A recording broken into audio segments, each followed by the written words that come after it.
Bom dia, graça e paz. E essa manhã a gente vai ter o devocional no livro de Jonas e finalizar o devocional, né, que a gente fez semana passada nos versículos, nos capítulos 1 e 2. E então hoje a gente completa aqui os devocionais nos capítulos 3 e 4. Vamos lá para o nosso devocional de hoje. Será em Jonas capítulo 3 e Jonas capítulo 4, então nos dois capítulos finais do livro de Jonas, tá? Vou começar com uma oração. Senhor nosso Deus e Pai, nós te bendizemos nessa manhã, gratos Deus por mais um dia que o Senhor nos dá, Pai.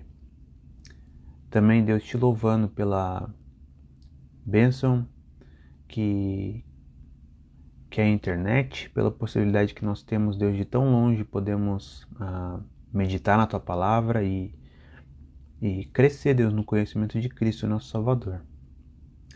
Pedimos, Deus, que nessa manhã o Senhor nos ilumine com Teu Santo Espírito, a fim de compreendermos, Deus, as ciladas de um coração orgulhoso e que possamos, Pai, sabendo desses perigos, Deus, conhecermos mais o Senhor Jesus Cristo, do seu caráter humilde,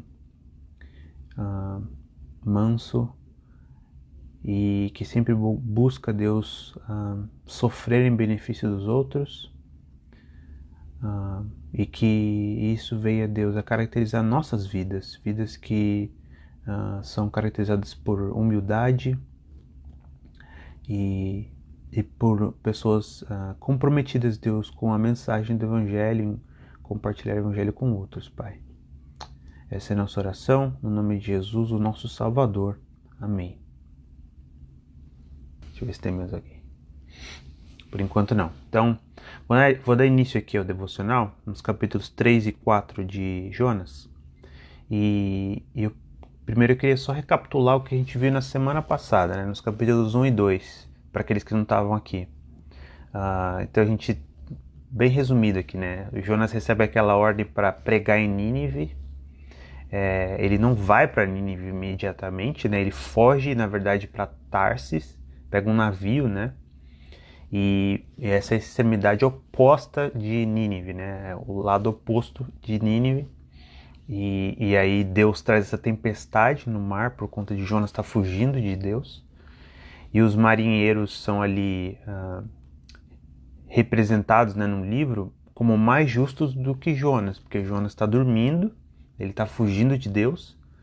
E os marinheiros ali sacrificam aos seus deuses inicialmente, enquanto Jonas está dormindo. Então, ou seja, Jonas, um profeta, aquele que deveria ser fiel a Deus, estava fugindo de Deus, enquanto esses marinheiros que adoravam deuses falsos, eles estavam sacrificando, eles estavam, enfim, orando ali e fazendo várias coisas para tentar até mesmo salvar Jonas. Então mostra ali um pouco da ironia de que alguém que adora o Deus verdadeiro, Jonas, né, supostamente ele estava dormindo, estava apático, né, na sua fé, enquanto que esses marinheiros estavam ali ativos, tentando salvar Jonas, tentando fazer o bem. E então Jonas é oferecido, né, ao mar, é jogado ao mar ali, aquela pomba oferecida. O mar cessa, né, ele para de ter aquela tempestade. E imediatamente os marinheiros temem o Senhor, mas não os deuses agora, mas o Senhor, o Deus verdadeiro, o Deus da Bíblia. Sacrificam e fazem votos, ou seja, eles são convertidos por Deus ali. E realmente é impressionante o que Deus faz ao salvá-los, né? E ao mesmo tempo que Jonas está lá no fundo do mar, orando dentro do peixe, e depois disso o peixe vomita Jonas na terra, ou seja, vomita Jonas mais uma vez onde ele provavelmente embarcou ali para poder tentar ir para Tarsis, né? E aí é onde começa o capítulo 3 agora de Jonas, né? Que diz assim: veio a palavra do Senhor segunda vez a Jonas, dizendo: dispõe-te, vai-te à grande cidade de Nínive e proclama contra ela a mensagem que eu te digo. Levantou-se, pois, Jonas e foi a Nínive, segundo a palavra do Senhor.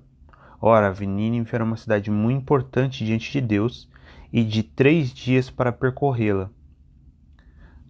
Ou seja, a palavra de Deus chegou a segunda vez, então segunda vez que Deus fala com Jonas e diz para que ele vá a Nínive pregar, né? Então dessa vez ele vai, ele levanta-se. Primeira vez ele levantou-se para ir para Tarsis, para fugir para Tarsis. Dessa vez ele levantou-se para ir e foi para Nínive, segundo a palavra do Senhor. Ou seja, ele obedeceu a Deus aqui. E aí diz que Nínive era uma cidade muito importante diante de Deus e 3 dias para percorrê-la. Aqui tem um detalhe interessante que quando diz que Nínive era uma cidade muito importante, é possível essa tradução, né? E eu acho que é uma boa tradução também, mas o texto original ele diz que Nínive era a cidade dos deuses, né? Essa é a ideia do original ali. E possivelmente isso significa que o autor bíblico, né, de Jonas aqui, ele está dizendo que essa cidade dos deuses, assim como os marinheiros lá, a gente viu que eles tinham vários deuses, eles adoravam esses deuses, essa cidade que é cheia de deuses, né, essa cidade também vai ser convertida, assim como os marinheiros foram. Então possivelmente essa pode ser um detalhe aqui interessante do original. E é interessante aqui no versículo 4 o conteúdo da pregação de Jonas. Veja só o que ele prega na cidade, né? Versículo 4: Começou Jonas a percorrer a cidade caminho de um dia e pregava e dizia: ainda 40 dias e Nínive será subvertida. Essa pregação de Jonas é uma pregação de juízo, né? A gente não vê nenhum tipo de indício de que Deus é um Deus, o caráter dele ele é um Deus amoroso, um Deus gracioso. A gente não vê Jonas dizendo caso eles se arrependam dos seus pecados, se eles crescem no Senhor, se eles possivelmente abandonassem totalmente aquilo como eles estavam vivendo, que Jonas não prega dessa forma, ele simplesmente diz: em 40 dias, né, a cidade será destruída, subvertida, né? E é interessante que essa palavra subvertida também pode ser entendida como uma grande virada, né? Então, possivelmente Jonas usou essa palavra no sentido de destruir, mas Deus usou essa palavra nesse contexto no sentido de mudar a situação dos ninivitas, né? E um comentário aqui, né? Jonas parece estar pregando com o propósito de condenar os ninivitas, ou pelo menos com um coração egoísta. Ele não distorce necessariamente a palavra de Deus na proclamação, ou seja, realmente essa palavra não foi distorcida, foi exatamente aquilo que Deus disse para ele falar. Mas possivelmente ele faz com um coração complicado e com motivações complicadas, né? Como que a gente sabe disso? Por causa do capítulo 4. Ele não está interessado no caráter do próprio Deus, porque ele não deixa isso claro na sua pregação para os ninivitas, né? Parece que ele não se arrependeu de verdade na barriga do peixe. É quase como se Jonas estivesse dizendo assim para as pessoas, né?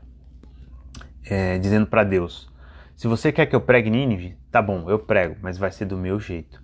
Então, essa parece ser o coração de Jonas aqui no capítulo 3. Mas mais significativo que isso ainda é justamente o arrependimento dos ninivitas. Veja comigo os versículos 5 a 9, né? Os ninivitas creram em Deus e proclamaram jejum, vestiram-se de panos de saco, desde o maior até o menor. Chegou essa notícia ao rei de Nínive. Ele levantou-se do seu trono, tirou de si as vestes reais, cobriu-se de pano de saco e assentou-se sobre cinza. E fez-se proclamar e divulgar em Nínive, por mandato do rei e seus grandes: nem homens, nem animais, nem bois, nem ovelhas provem coisa alguma, nem os levem ao pasto, nem bebam água, mas sejam cobertos de pano de saco, tanto os homens como os animais, e clamarão fortemente a Deus, e se converterão, cada um do seu mau caminho e da violência que é em suas mãos. Quem sabe se voltará a Deus, e se arrependerá, e se apartará do furor da sua ira, de sorte que não pereçamos?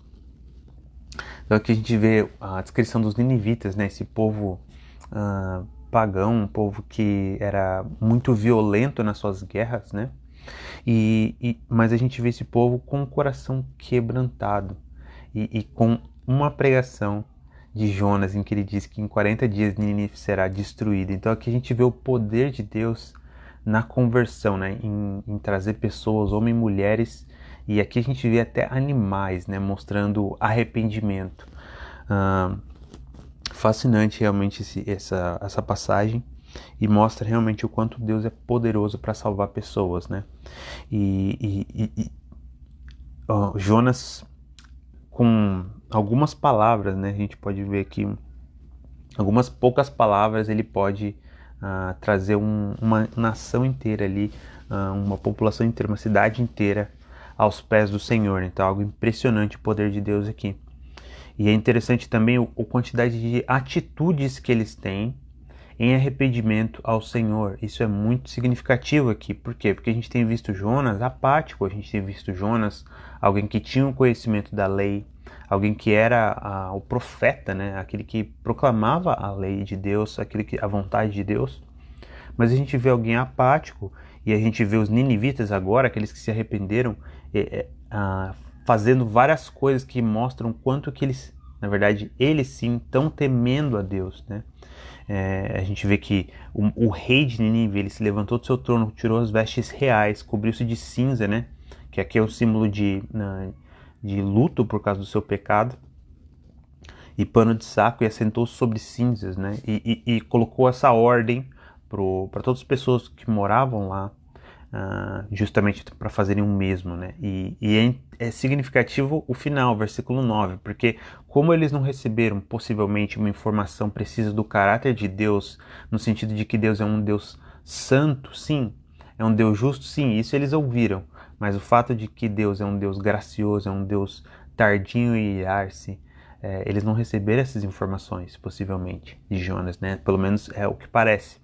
E então eles não sabem exatamente o que vai acontecer, mas é significativo que a fé e o entendimento que eles têm da graça de Deus, mesmo sem conhecer Deus, né? O rei diz, né? Quem sabe se voltará a Deus? Quem sabe? Eu vou me arrepender dos meus pecados, eu vou me colocar diante de Deus, né? Em arrependimento. Eu não sei, eu não conheço esse Deus o suficiente, mas ele é uma expressão de fé que mesmo em alguém que não tinha sido conhecido o suficiente de Deus ainda. Quem sabe se voltará a Deus e se arrependerá e se apartará do furor da sua ira, de sorte que não pereçamos. E é exatamente o que acontece, né?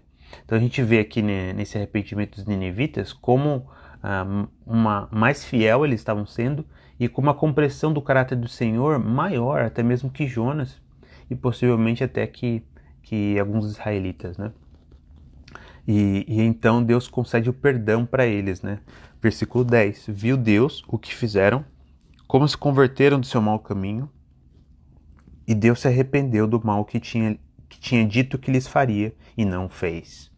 Então aqui a gente vê o Deus, o campo semântico dessa palavra, né? O quanto ela pode, da palavra arrependimento aqui, que Deus se arrependeu, ela pode significar tanto arrependimento, sim, mas também tem a ver com a ideia de sentir-se pena de, envolver-se em compaixão, né? E aqui a ideia é justamente que essa mudança de mente, não necessariamente é arrependimento. Deus, no contexto da sua aliança, e aqui no contexto que ele está lidando com os ninivitas, ele tem a liberdade, sim, de ter uma resposta condicional à resposta do homem.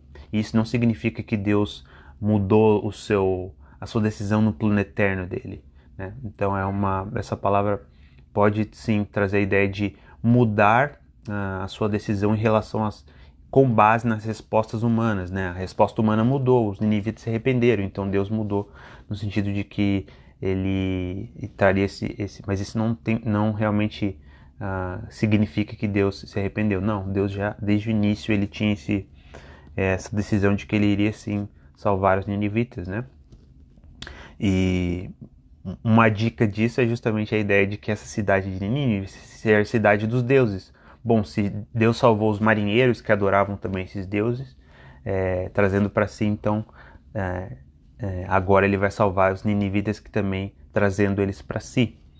E o capítulo 4 mostra a resposta do coração de Jonas. E aqui tem várias lições para nós, então vamos acompanhar com atenção. Então, os versículos 1 a 3, primeiro. Com isso desgostou-se Jonas extremamente e ficou irado. E orou ao Senhor e disse: Senhor, não foi isso que eu disse, estando ainda na minha terra? Por isso me adiantei fugindo para Tarsis, pois sabia que és Deus clemente, misericordioso e tardio em irar-se, e grande em benignidade, e que te arrependes do mal. Peço-te, pois, ó Senhor, tira a minha vida, porque melhor me é morrer do que viver. Aqui a gente, nessa sessão, nos versículos 1 a 3, e continuando também, a gente fica de boca aberta, né?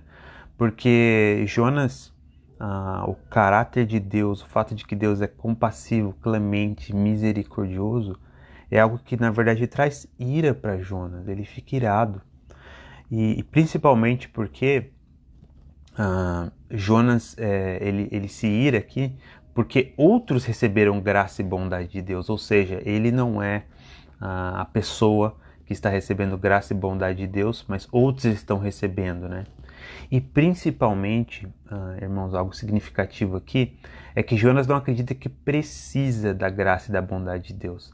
Essa é a grande razão, possivelmente, de que ele fica irado, porque ele realmente acha que ele não precisa ele se alegra assim quando ele recebe da graça e bondade de Deus, mas ele realmente acha que ele não precisa. E quando outros, que possivelmente ele considera inferiores do que ele, recebem essa graça e misericórdia de Deus, ele fica irado. E aqui é algo que mostra justamente a distância enorme em que Deus, né, está no seu caráter e o Jonas aqui, o profeta, né, eles estão, enquanto Deus está virado, né, com os ninivitas, ok, Jonas também estava, mas imediatamente quando Deus perdoa o pecado dos ninivitas porque eles se arrependeram, Jonas se ira, né? Então eles estão trocados aqui justamente na forma como eles têm respondido a essa situação, né? E aí nos versículos seguintes a gente vê a conclusão do livro de Jonas, e eu vou ler para vocês os versículos 4 a 11 agora, que mostra justamente Deus revelando para Jonas o seu orgulho e a insensatez dele, né? Diz assim: E disse o Senhor, é razoável essa tua ira? Então Jonas saiu da cidade e assentou-se ao oriente da mesma, e ali fez uma enramada, e repousou debaixo dela à sombra, até ver o que aconteceria à cidade. Então fez o Senhor Deus nascer uma planta, que subiu por cima de Jonas para que fizesse sombra sobre a sua cabeça, a fim de o livrar do seu desconforto. Jonas, pois, se alegrou em extremo por causa da planta, mas Deus no dia seguinte, ao subir da alva, enviou um verme, o qual feriu a planta, e esta se secou. Em nascendo o sol, Deus mandou um vento calmoso oriental. O sol bateu na cabeça de Jonas de maneira que desfalecia, pelo que pedia para si a morte, dizendo: melhor me é morrer do que viver. Então perguntou Deus a Jonas: é razoável essa tua ira por causa da planta? Ele respondeu: é razoável a minha ira até a morte. Tornou o Senhor: tens compaixão da planta, que te não custou trabalho, a qual não fizestes crescer, que numa noite nasceu e numa noite pereceu? E não eu de ter compaixão dessa grande cidade de Nínive, em que há mais de 120.000 pessoas, que não sabe discernir entre a mão direita e a mão esquerda, e também muitos animais? Então aqui a gente vê Deus dando uma lição para Jonas, deixando claro para ele, tentando deixar claro para ele, né, a sua insensatez, né, o quanto a ira dele era injustificada. A gente vê que Jonas ele sai da cidade, né, ele vai lá ficar lá num lugar longe, num local que ele poderia ver a cidade, possivelmente talvez pensando que a cidade poderia em algum último momento ser destruída, mas ele fica lá esperando e ele faz uma tenda para si, né? Mas Deus então traz essa planta, né, para fazer essa sombra sobre a sua cabeça, e ele fica muito feliz. Você vê que isso é significativo. Ele diz aqui, né?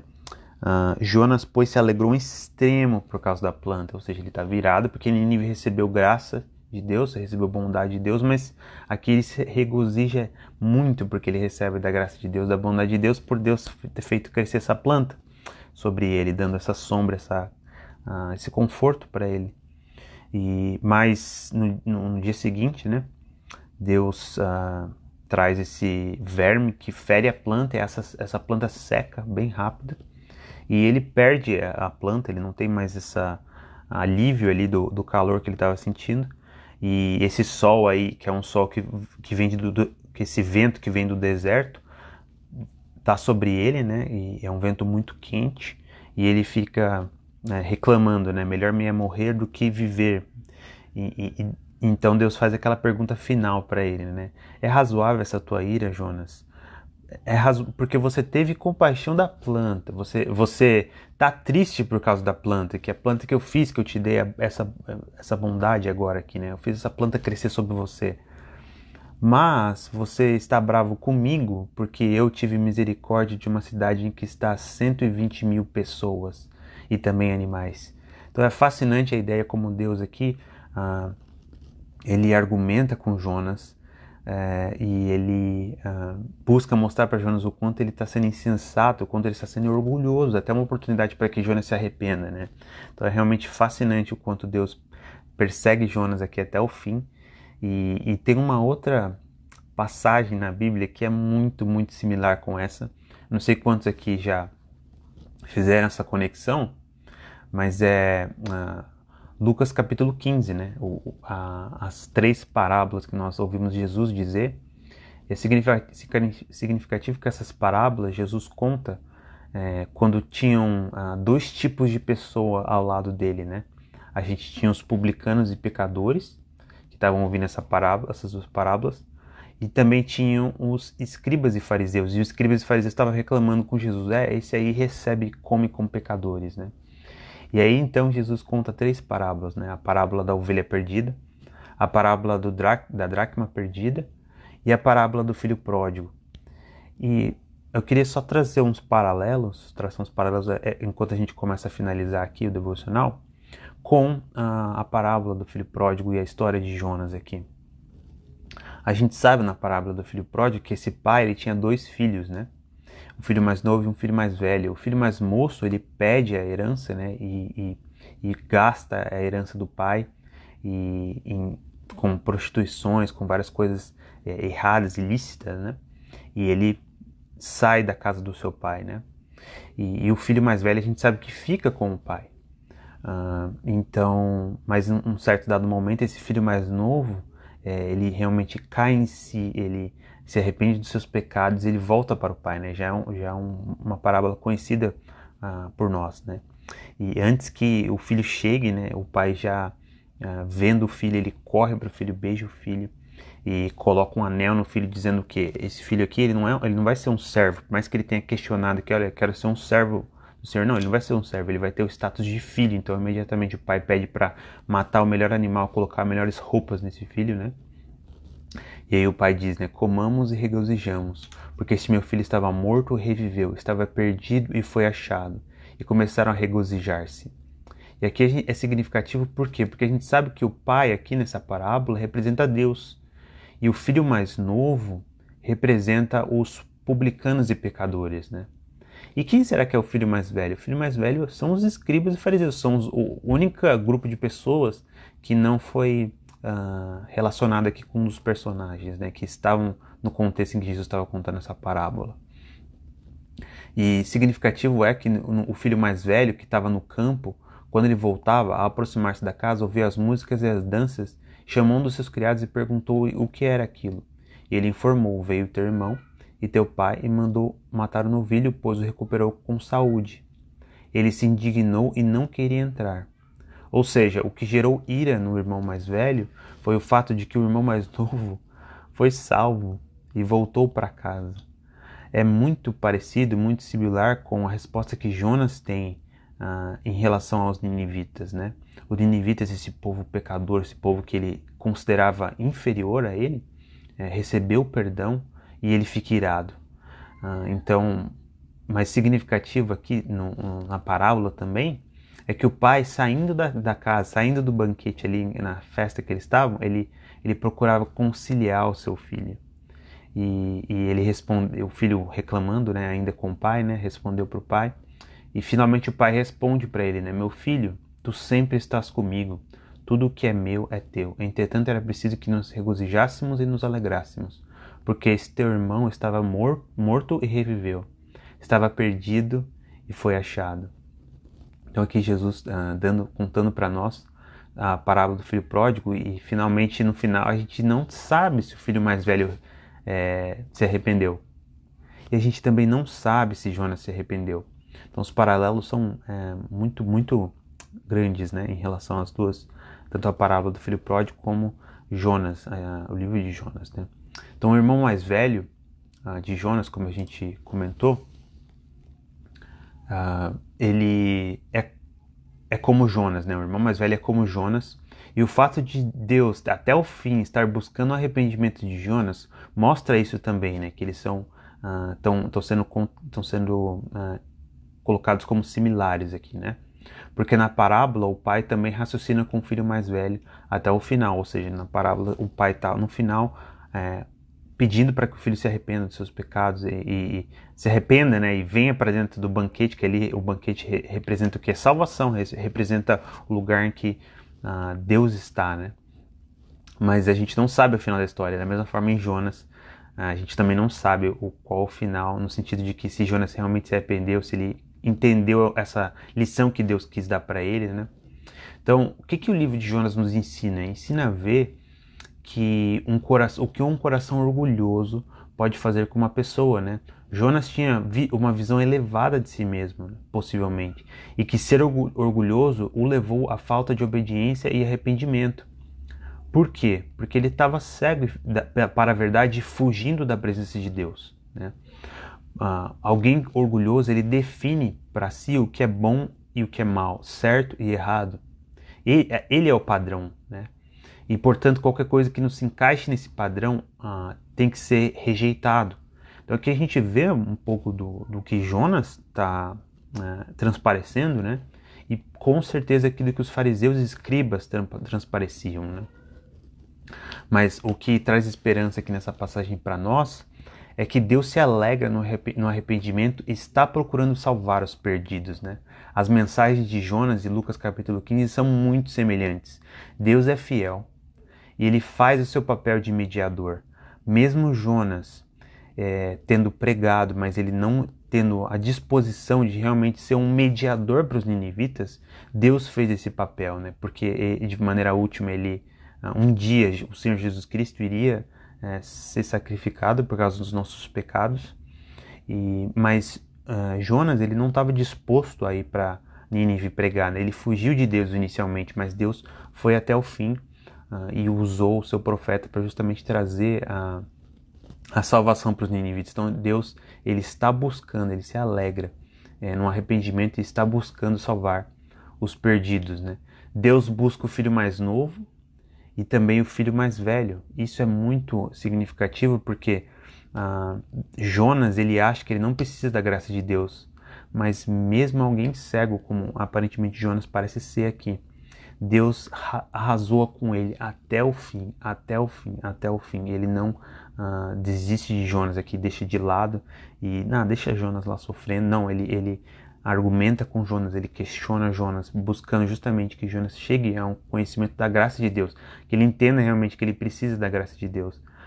Talvez muito, muito de como Jesus falou com os fariseus, com os escribas, né, mostrando para eles também, buscando mostrar que a necessidade que eles têm da graça de Deus. E Jonas, ele tem um papel aqui bem quase de antiprofeta, né, de não viver como um profeta verdadeiro, mas nós cristãos, hoje, nós temos alguém que é o verdadeiro profeta, né, o nosso Salvador Jesus Cristo. E nosso papel, então, é anunciar a todos, né, os irmãos mais velhos que tem por aí, os irmãos os mais novos, né, de que Cristo ele entregou a sua vida, né, e pagou o preço pelos os pecados e entregando a sua vida em nosso lugar. Então essa é a nossa proclamação, né, dizendo para as pessoas que sim, não é só ira, né, não é só 40 dias eles serão destruídos, né, mas existe sim esse alerta, mas ao mesmo tempo estamos dizendo que caso eles se arrependam dos seus pecados, creiam em Jesus, eles serão perdoados, né.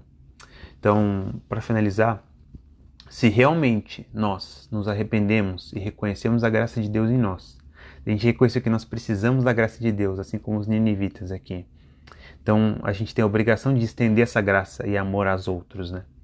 É isso que talvez o caráter orgulhoso aqui de Jonas na passagem não tenha compreendido, mas que nós precisamos compreender. Se realmente nós recebemos, nos arrependemos da graça, arrependemos nossos pecados, recebemos a graça de Deus dentro de nós, né, para nós. Então devemos estender essa graça e amor aos outros. Amém? Vamos orar. Pai amado, que privilégio, Deus, é conhecer mais a Tua Palavra. Que privilégio, Deus, é conhecer mais do Teu caráter, Deus, no livro de Jonas, Pai. O Senhor, Deus, é um Deus fiel, apesar de nós.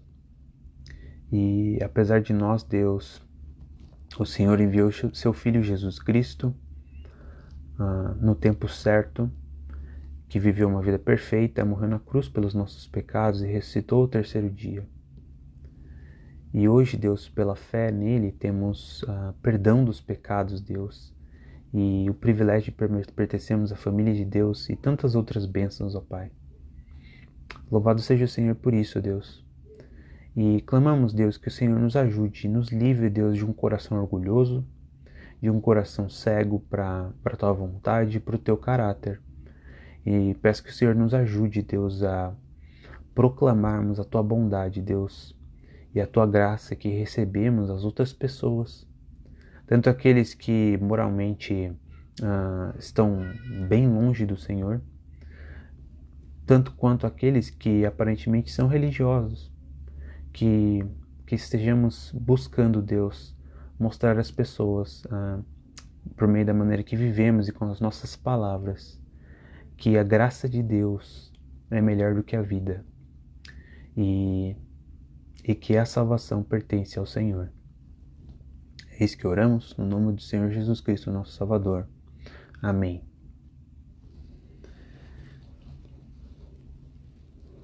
Foi um pouquinho longo hoje, acho que eu me empolguei, mas foi muito bom esses devocionais. E se a gente tiver oportunidade mais para frente de fazer alguma coisa diferente, será muito, muito interessante também. Amém, Pai. Boa semana. Deus te abençoe também. Graça e paz. Amém, Ana. Foi um privilégio aqui trazer o devocional para vocês. Deus abençoe você também.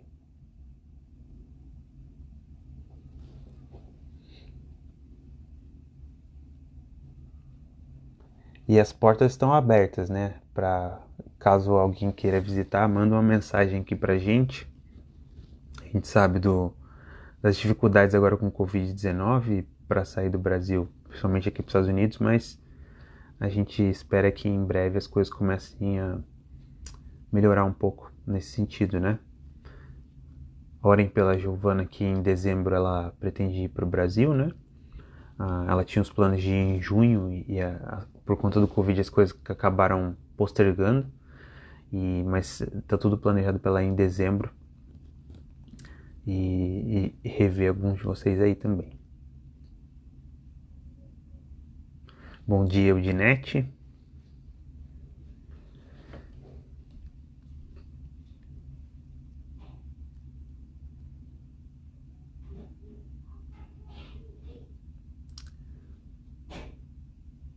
Amém.